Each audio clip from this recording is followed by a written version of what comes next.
You can have the best data, the best numbers, the best bookkeeping, the best ideas and systems in the world, but none of that matters unless you convince your team actually do the work. You're listening to the Bar Business Podcast, where every week your host, Chris Schneider, brings you information, strategies, and news on the bar industry, giving you the competitive edge you need to start working on your bar rather than in your bar.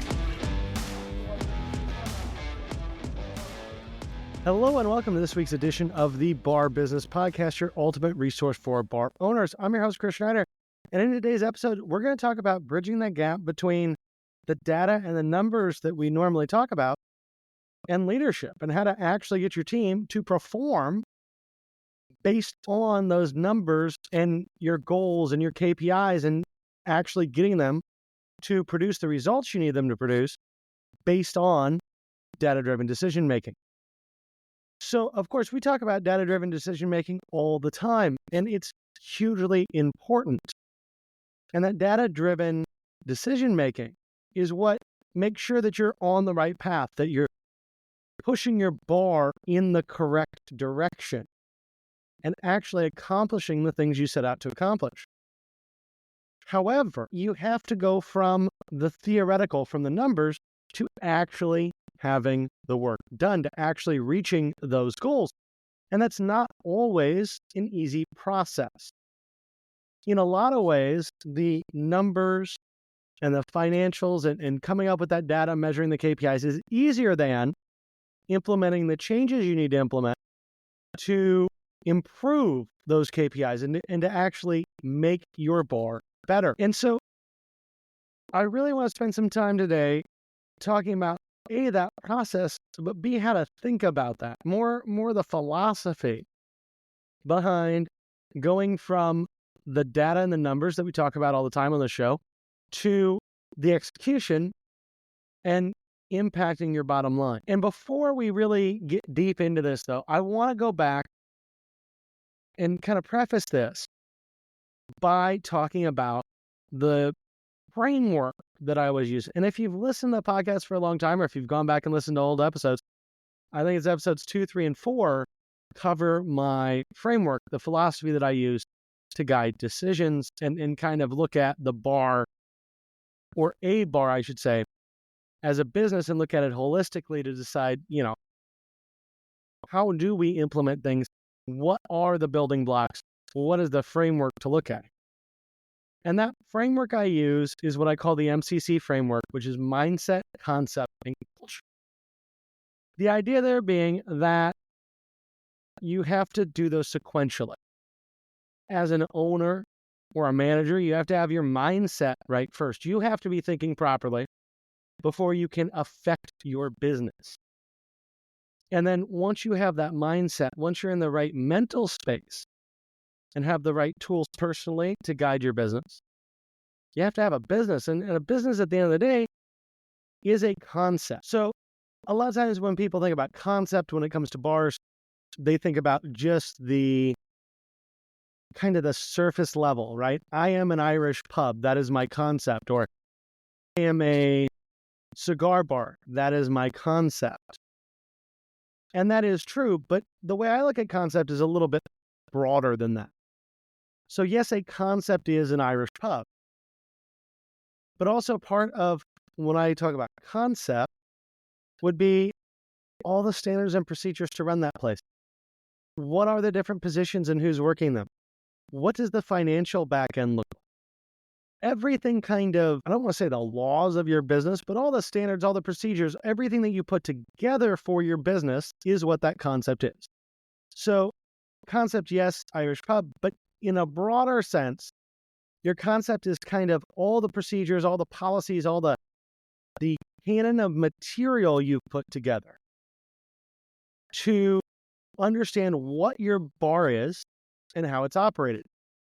And then culture, I look at in two separate ways. There's internal culture and external culture. Internal culture is going to deal with team management. It's about getting the people that work for you to execute on your concept.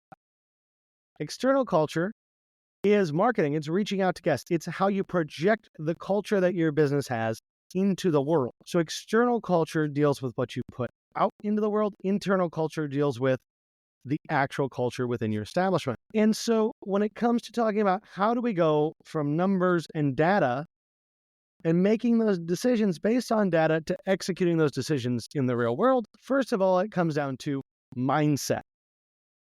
And one of the biggest mindsets that I push anyone that I work with to have is that of servant leadership. Because servant leadership is going to have a huge impact on your culture, how your employees feel, how they behave, how well they operate. And it's going to ensure that you have the best guest experience. Now, that being said, what I want to do is work backwards to servant leadership. So we're going to go through this conversation, but first I want to talk about guests, then we'll talk about your team, and then we'll talk about you as a servant leader and how to develop that mindset and some things about servant leadership itself that are crucial to taking data and leading it to decisions, and then to policies and procedures, and then to doing those things in practice, which of course is everything required to make more money or to increase your profits in the bar industry. So first, let's look at the guest, because any framework, any thought process when it comes to a bar, you have to be guest-centric. We are a business that lives and dies by the people that come in. And not only who comes in, but how long they stay, what they do there, how we engage them, how frequently we can get them to come back. All of these things matter. If we don't have a wonderful guest experience, we're out of business.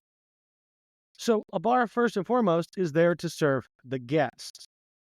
Right? And it's in the words that we use even. Who serves the guests? The servers. So it's pretty obvious in this industry that our only real goal at the end of the day is to serve our guests as best as we can. And that means that nothing, absolutely nothing, comes before the guest. Now, that does not mean the guest is always right. I mean, there are a lot of drunk people out there that have no clue what they're talking about. And it does not mean that we should sacrifice our team for our guests, right? Just because someone comes in and complains about a bartender doesn't mean you fire the bartender. Maybe you need to, maybe their complaint's valid, but I think all of us are aware that about 75-80% about what we hear from guests, especially when they're complaining about our team, can be exaggerated. They can have a different view of things. And in today's realm of, for lack of a better way to put it, Karens and social media, there are a lot of people that are willing to complain a lot more about a business than they should. That all being said, unless we turn a guest that visits us the first time into a recurring guest, unless we turn our guests into raving fans, we don't have a business. So the guest always comes first. And the thing is that guest experience comes from our team, right? As an owner, you set the framework. And maybe you're there working some too. Maybe you're actively managing as an owner. Maybe sometimes you're bartending as an owner, in which case you're a lot closer to that guest and that relationship. But in general, as an owner, even if you're managing, you're setting the stage to allow your team to make the guest experience. You are not doing the guest experience yourself. Now, I will say that does not mean that as an owner, you don't need to talk to your guests. Obviously, you need to go out, you need to schmooze, you need to do your table touches, you need to talk to people. But regardless of your own ego or what you think in your own head, you're not the primary driver of that guest experience. You're not the one that's actually creating it day in and day out for your guests. Your team is. So your team is the genesis of the guest experience. And another thing I should point out here is that too often we think, oh, it's just the front of house. It's just the bartenders and the servers that are creating the guest experience. A, that's not fair to the folks in the back of house in the kitchen. And B, it's not exactly true, because if you're serving food, if you have a back of house, you have a kitchen, they make that food, the quality of that food, the presentation of that food, everything about that food is going to impact the guest experience. So there's no way There's not a single freaking way that you can say that the back of house and the front of house, those frontline employees that are dealing with the guests, are not the immediate creators of the guest experience. And as owners, we're not. We're just not. And so, how do we make sure our guests have a great experience? In order to do that, we have to make sure our team has a great experience. Something I've said before, and I stand by all the time, probably say this more than I should, but is your your team experience becomes your guest experience. How your team feels, how they behave, and how they interact with your guests is your guest experience. So one of the easiest and best ways to influence your guest experience is to make sure you have a great team experience. If you don't care about your servers, if you don't care about your cooks, if you don't care about the people that clean your bar, they're not going to care about them. So that means essentially how your team feels about themselves, about their job, and about the bar will impact how they serve guests. So let's go through those real quick and break that down a little bit.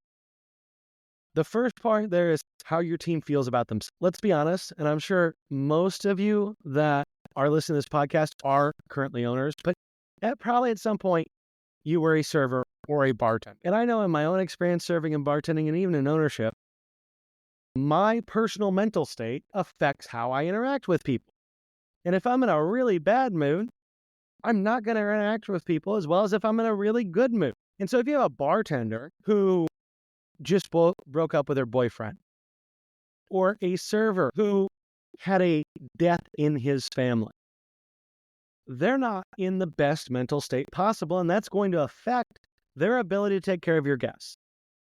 Now, does that mean you should never let anyone work who has an emotional problem or who is dealing with a hard issue in their life? Of course not. A, if that was your standard for people working, you would never have anyone work. But B, it's just unrealistic in our society. It's too hard to get people. It's not something that can happen. But it's your job as an owner to do everything you can to make sure that while the people that work for you are at work, they have a great experience.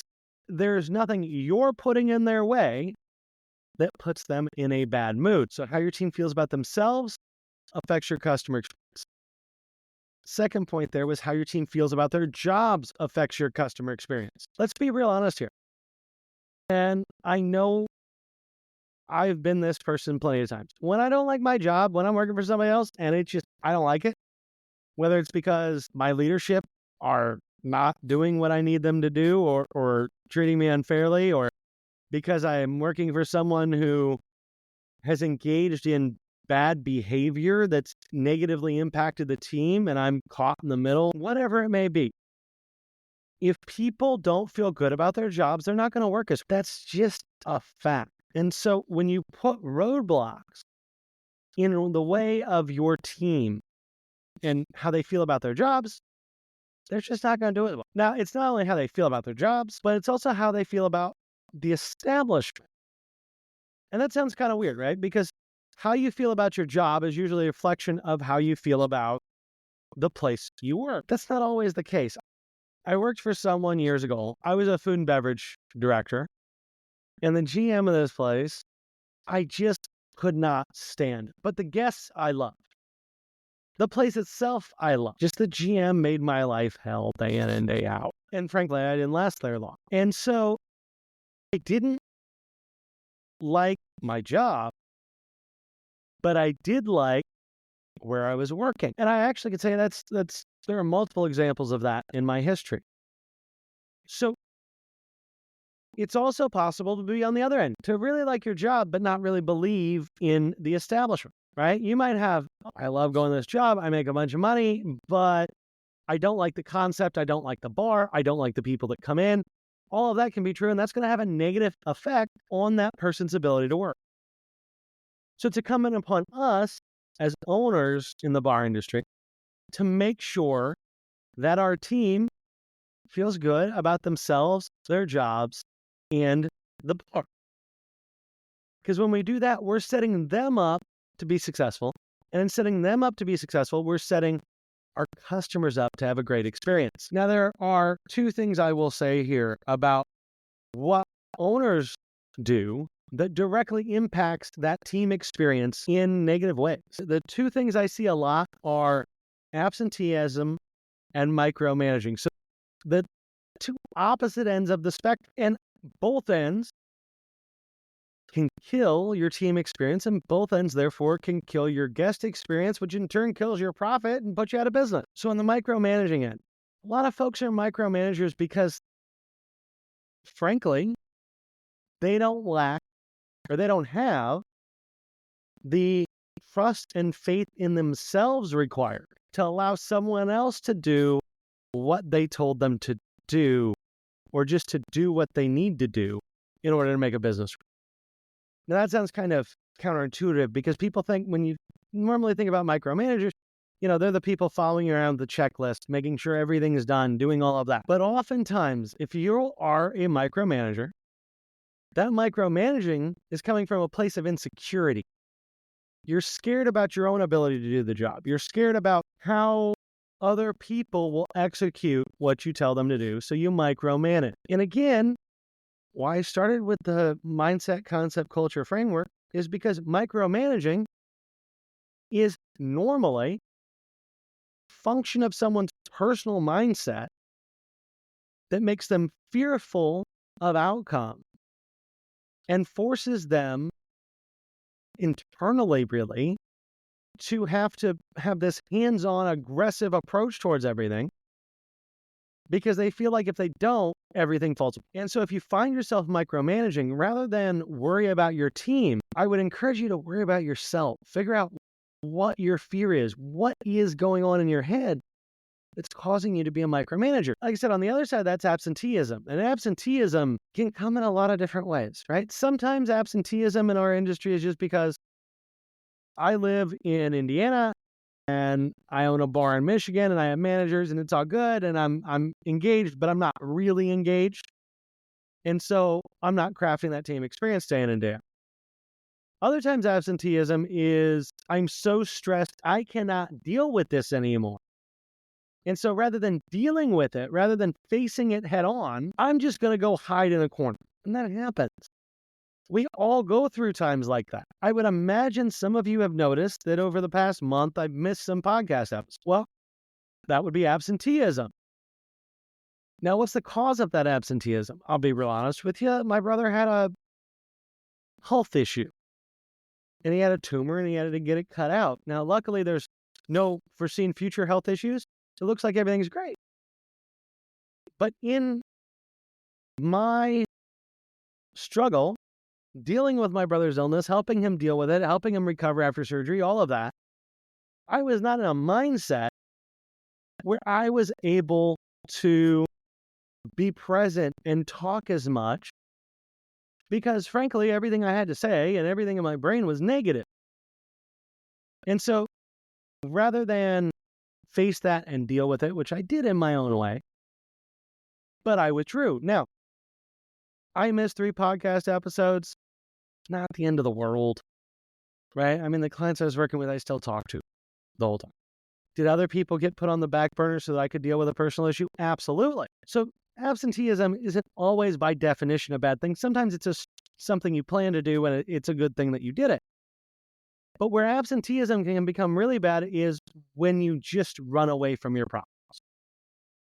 And this is an industry where owners get in over their heads and they run away from their problem. That's never going to create a better team experience. And because it doesn't create a better team experience, it's going to ruin your guest experience. So both micromanaging and absenteeism, the two divergent, separate sides of kind of the continuum of leadership styles, are very bad for your team experience, and they're never going to put your bar in a better position to be successful. So where does that bring us? It brings us to the idea that you got to stay in between those two lines. And because we know our guest experience comes from our team experience, we have to figure out the way to have the best team experience possible. I would submit to you that the best way to do that is to be a servant leader. And this is something that, especially for owners that are new in the industry, or people that have been in the industry for years but are new to ownership, can be really hard. And part of the reason why it's hard, I feel like in hospitality for us to be servant leaders, is we've had such terrible examples of leadership going back through history. And there's just not, we have always been kind of a fringe business industry, right? No one thinks about hospitality or owning a bar at the same level of prestige, let's say, as owning a tech company. Although I would argue, this is absolutely true, that you're more likely to make money owning a bar than you are owning a tech company. That being said, you're more likely to make hundreds of $millions owning a tech company than you are owning a bar. But I don't know how many times. But we've had bad leaders, and some of that is just how our industry has grown up. Some of that is lack of professional training and things that have not really existed in our industry ever. We have much more of an apprentice system than a educational training system, like many other industries. Leadership skills are something that have been taught essentially two ways. The first one being, I had a manager who was a dick, so I'm going to do the opposite. And the second one being, I had a manager who I like, so I'm going to model what they did. And for most of us, we've had not one manager, but we've had 15 managers, some we liked, some we didn't, and we kind of smashed that all together, and there's a leadership style. But if I'm being real honest, most people that have been in this industry for a long time are definitely not servant leaders. So servant leadership is, frankly, a little bit different than how most people approach leadership in hospitality. And servant leadership essentially starts by service, right? And it makes sense. Our servers serve our guests. We serve our servers to enable them to serve our guests the best way possible. Now, that all sounds great, but in practice, how can you actually be a servant leader? So I like to talk about 5 points that help someone. None of us are perfect, right? No one's going to be a great servant leader, but 5 points that help you be a servant leader. And then if you keep top of mind and you think about your decisions and what you're doing in relation to these 5 points, you're more likely to be a servant leader more often than you're not. Because again, no one's infallible. You will have days where you are a fantastic leader. You will have days where you are the worst leader on the planet. That is just part of business ownership. So what are those 5 things?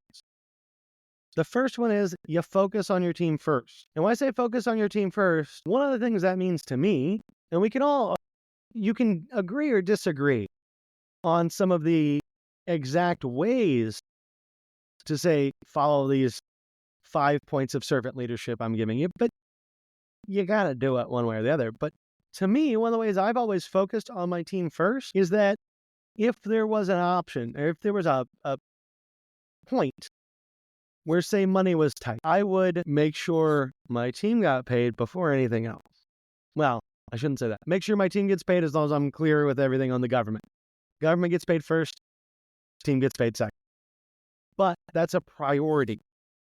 I would prioritize team development, spending money to make my employees more knowledgeable or have more tools to do their job, or support them by, sometimes it's buying something. Sometimes it's buying a new bar rail so that the bottles fit better, right? Whatever that may be, I would prioritize spending money that makes my team happier, that makes them more efficient, over spending money, say, on myself, for sure, but even spending money on things like a new chair for the office, which I was having dinner a couple weeks ago with my old GM from my bar, and one of the things that we were laughing about was the chair in the office, because it never got replaced. It was really, really bad. But the reason why it never got replaced and it was really, really bad is every time I went to spend a couple $100 on a chair, there was a couple $100 I could spend on something that helped my team. And so that became the priority over the chair. So first principle of servant leadership, focus on your team first. Second principle would be lead by example. Now, those of you who have been listening to this podcast for a long time have heard me go on multiple tirades against hypocrites. I really don't like hypocrites. And hypocrites are something that have been around hospitality forever. Like, it's the number of times I have had a manager, seen a manager essentially give the old do what I say, not what I do, is amazing. So it's not like many of us in this industry aren't used to a little bit of hypocrisy on the part of management or owners. And even more than managers, I've seen a lot of owners go out and just be like, no, I can do whatever I want. I own the place. Well, technically that's true. But when you say, well, the employees can't drink here, and then you go to the cooler and you grab yourself a beer and you go sit down at a table and have 3-4 beers while you're talking to your buddies, you're not leading by example. You are being a hypocrite and you're hurting your culture. Right? Because in your mind, you have the mindset that I'm the owner, I'm the emperor, I'm the king, I can do whatever I want. And at the end of the day, that mindset degrades your culture because now your employees think you're a hypocrite. They care less about their jobs. Your customers get worse service. Everything starts to crumble. So if you expect other people to do something, you should do it yourself. That's why one of the things that I have told lots of people, and it's a rule that I always followed when I had my bar, was I didn't drink at my bar. That's not to say I never booze at my bar, or I never imbibed, because I tasted things. I would, we'd do training with the team. Everybody would be tasting things. When we brought in new products, we would taste them. When we had new cocktails, we would taste them. When we were going through cocktail ideation, we would try all sorts of stuff. So when I say I never drank at my bar, that's not to say I didn't ever physically drink an alcoholic drink at my bar. And for that matter, it's not to say that I ever wasn't buzzed or slightly intoxicated in my bar. Trust me, some of those tastings got a little out of hand. I remember one with a rep one time where, let's just say, he tried me on a bunch of products and then I took a nap in the office. So I'm not saying don't do it. But the example I was setting there was the only time I'm drinking, I am drinking for the purpose of the business. Now, we can obviously make the argument that I was a little bit of a hypocrite when I got drunk with the rep and took a nap in the office. But in general, that was what I tried to do, was not drink while I was there. And if I wanted to drink, I'd go to the bar down the street. And that's something I encourage all bar owners to do. Don't drink in your own establishment. Drink down the street. Because then you're not giving a bad example to your employees. Likewise, if you expect your employees to be on time for meetings, if you expect them to do certain things, you need to show them how to behave, not by your words, but by your actions. So you must lead by example to be a servant leader, and you have to be very careful, very mindful of not doing anything that would seem hypocritical and therefore cause your culture to erode, which will cause your profits to decrease. So you need to lead by example. The third piece about being a servant leader that I like to encourage everyone to do is to listen. Oftentimes, especially owners, we get asked a lot of things. We have a lot of opinions. We're running the business. We talk a lot. And I'd be lying. I mean, I have a podcast, right? Of course, I enjoy to an extent hearing myself talk. But to actually lead people, you have to listen. You have to allow them to say what they want to say. And I'm sure all of us have experiences where we've had a situation, whether it was in work, in a personal life, whatever, where we go to talk to someone and we start to say what we want to say, and they immediately cut us off, assume they know the answer, give it to us, and move on. Well, I think in any social situation, all of us would agree that's pretty rude. That's not something that we would want to do. That's not how we would want someone to respond to us. But in business, oftentimes we do that to each other and we don't even notice it. And part of that is, I'm stressed, I'm busy, I don't have time to talk to you, I'm not going to listen. Part of that is, I know better than you, so I don't have to listen. And part of that can just be, hey, I'm tired and worn out, and I really don't want to listen to this shit right now. Like, I've been in all three of those positions. But it's important to consider that unless you listen to somebody, you don't actually know what they're saying. You don't actually know the point they're getting at. You don't actually know what their complaint is. Because if you think about interactions with your team, the people you are leading, a lot of times they'll come to you with one thing. And when you try to say, okay, what is the root cause of this problem? You'll listen to the cause and you'll move on.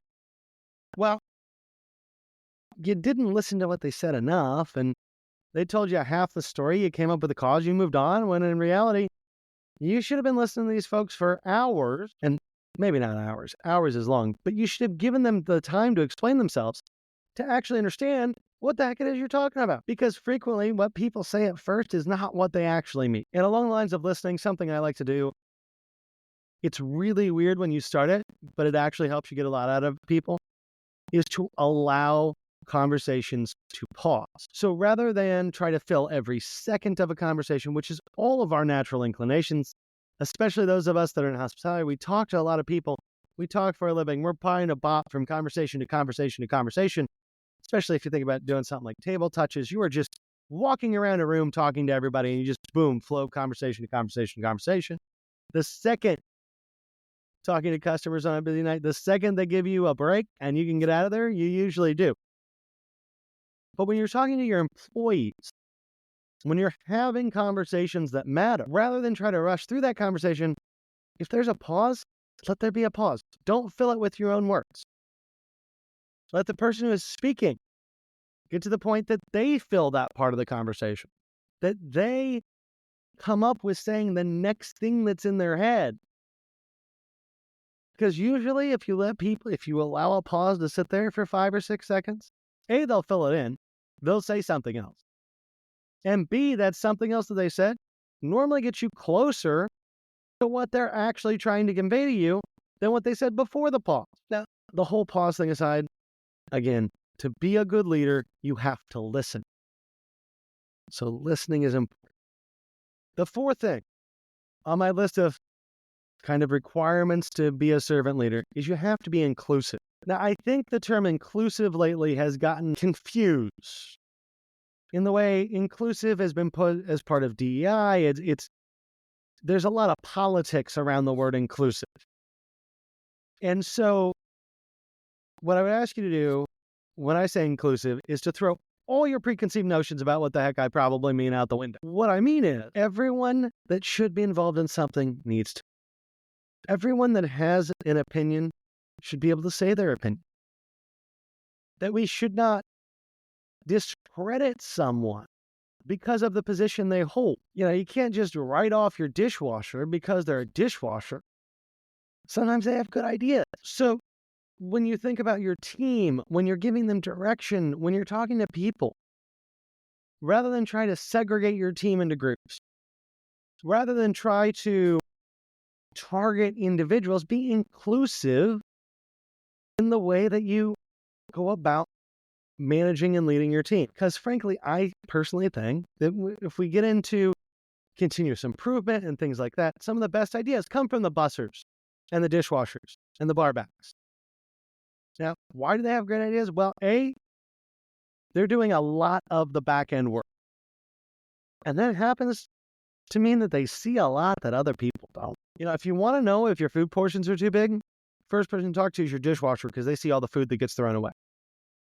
If you want to know where your bar is lacking efficiency, talk to your bar back because they're the one restocking everything. For that matter, if you want to know which of your bartenders is quicker, talk to your bar back. They know. So be inclusive, not in some political sense that we have today or anything else, but be inclusive in the idea that all of your employees are part of your team. And in order to make your team successful, you need to talk to every member of your team. You need to value every member of your team. So be inclusive. Now, our final point on the 5 points of how to be a great servant leader is to inspire vision. Inspire vision. Give people goals. Give people places they're going. Let them have a vision in their head of what that bar should be. Now, obviously, that vision, you shouldn't let them come up with it on their own necessarily, because then everybody that's working for you has a slightly different vision, and that's not at all what we want. But when you're setting up your company and you're getting that mindset piece together, when I'm talking people through just the mindset, concept, culture framework and how to go through it, company culture is the last piece of mindset, because your corporate values, vision, mission are all going to dictate your concept and your culture. Now, that vision, if done properly, should be something you can use to inspire your team. You need to get them on board with it. It needs to be something that connects with that. So you have to inspire the vision of your team. You have to inspire them to see what the bar can be, where you're going. But you should also inspire them to see what they can be individually. where they can go with you. And whether that is promotion, or if you have a larger group, being able to move to a different store in a higher position, or if that's getting everything they can out of the experience so they can move on to a different business with all the wonderful knowledge and learning that you've provided them. Either way, it's good for you.